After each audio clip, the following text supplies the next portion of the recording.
Good day, ma'am and sir. I'm Rose Ann Cagadas, 29 years of age, happily married with 3 children in just 11, 9, and 8. I was graduated my degree in community development at Bukidnon State University in Malaybalay City in year 2013. And I am proud to say that I am working student at the time. My work experience were, first, I was all-around nanny in 2 adults and 1 kids for almost 3 years. I'll do cleaning, earning, washing clothes, cooking, and marketing, and also playing with the kids. Afterwards, in year 2018, I worked as a sales lady at Ayami Agricultural Store for almost 1 year.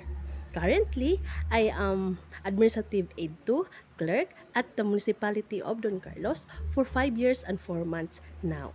Madam and sir, when you give me a chance to work with you, I am very much willing to do my duties. I am trustworthy, flexible, and hardworking person. God bless and thank you.